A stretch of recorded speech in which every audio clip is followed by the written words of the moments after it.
پھولوں والا راستہ۔ چچا رحمت محلے بھر کے چچا تھے، چھوٹے تو چھوٹے، ان کی عمر سے بڑے بھی انہیں چچا ہی کہتے تھے۔ اللہ تعالیٰ نے انہیں اولاد کی نعمت سے محروم رکھا تھا۔ وہ ایک سرکاری دفتر میں ملازم تھے۔ قناعت کے ساتھ زندگی بہت اچھی گزر رہی تھی۔ محلے میں خوشی اور غم کے موقع پر چچا رحمت پیش ہوتے۔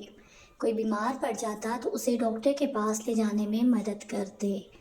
محلے والوں کے لیے ان کی موجودگی کسی رحمت سے کم نہ تھی۔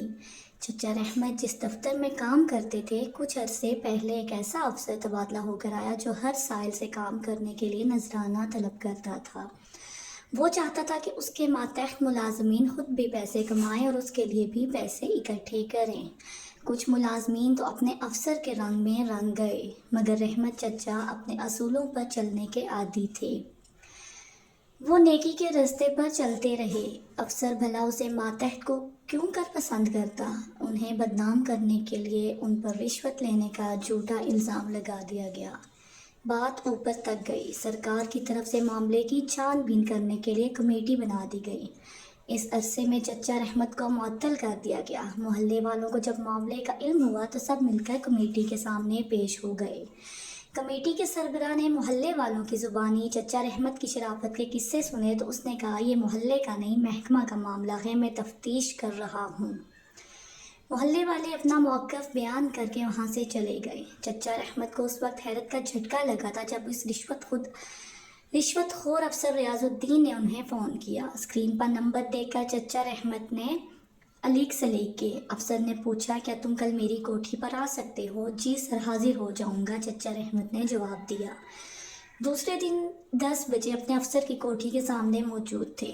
گھنٹی بجانے پر چوکیدار گیٹ پر آیا۔ افسر نے رحمت کے بارے میں اسے پہلے ہی بتا دیا تھا۔ چچا رحمت کو ایک بڑے ڈرائنگ روم میں پہنچا دیا گیا۔ وہ صوفے پر بیٹھے افسر کے آنے کے انتظار کر رہے تھے کہ ایک لڑکا اچانک کمرے میں داخل ہوا۔ اس کی نظر رحمت چچا پر پڑی تو وہ بے اختیار بولنے لگا، کہ آپ میری شکایت کرنے آئے ہیں؟ میں کچھ سمجھا نہیں۔ چچا رحمت لڑکے کو پہچان نہیں پائے تھے۔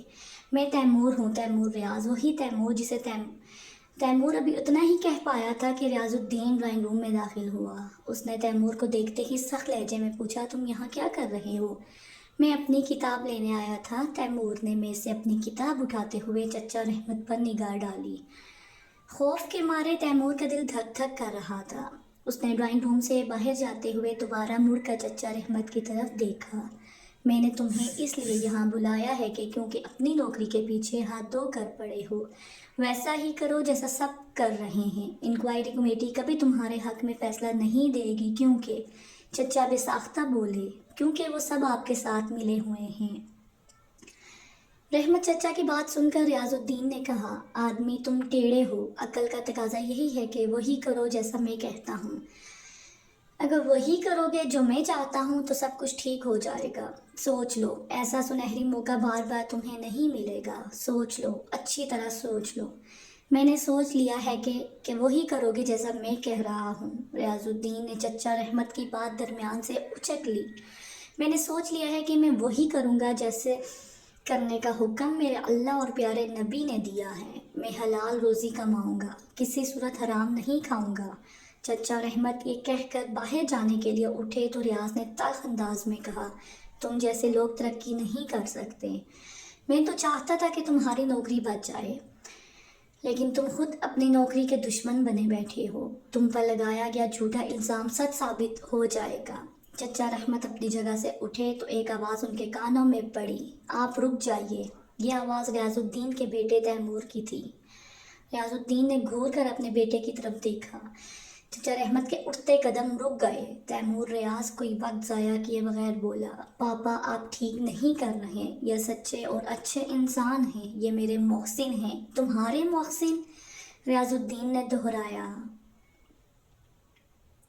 جی، انہوں نے مجھ پر احسان کیا ہے۔ چند دن پہلے شام کے وقت اکیڈمی سے چھٹی کے بعد اپنے دوستوں کے ساتھ پارک میں بیٹھا سگریٹ پی رہا تھا۔ تم اور سگریٹ نوشی کر رہے تھے؟ ریاض الدین کو یقین ہی نہیں آ رہا تھا کہ اس کا بیٹا سگریٹ بھی پی سکتا ہے۔ میں آج بھی سگریٹ نوشی کر رہا ہوتا اگر یہ فرشتہ صرف انسان پارک میں نہ آتے۔ انہوں نے محبت بھرے انداز میں مجھے اور میرے دوستوں کو سمجھایا۔ ان کی باتوں میں اتنا اثر تھا کہ سب نے سگریٹ پارک میں پھینک کر اسے پاؤں تلے کچل دیے۔ وہ دن اور آج کا دن، نہ میں نے اور نہ میرے دوستوں نے کبھی سگریٹ کو ہاتھ لگایا ہے۔ اب تو آپ نے مجھے پہچان لیا ہوگا، آپ میرے محسن ہیں، آپ کے سمجھانے پر میں سگریٹ نوشی جیسی بری لت سے بچ گیا ہوں۔ یہ کہہ کر تیمور ریاض نے آگے بڑھ کر چچا رحمت کا ہاتھ محبت سے چوم لیا۔ ڈرائنگ روم میں کچھ دیر خاموشی چھائی رہی۔ اس سکوت کو ریاض الدین نے یہ جملہ کہہ کر توڑا، آپ بھی میرے محسن ہیں۔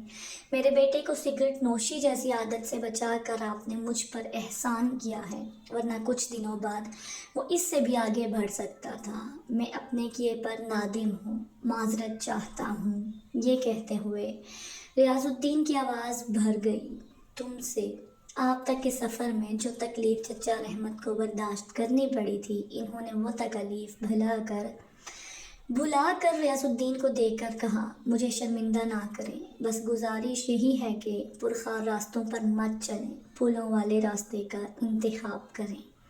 ریاض الدین نے کہا، آپ کل سے دفتر آ جائیے، آپ مجھے بدلا ہوا انسان پائیں گے۔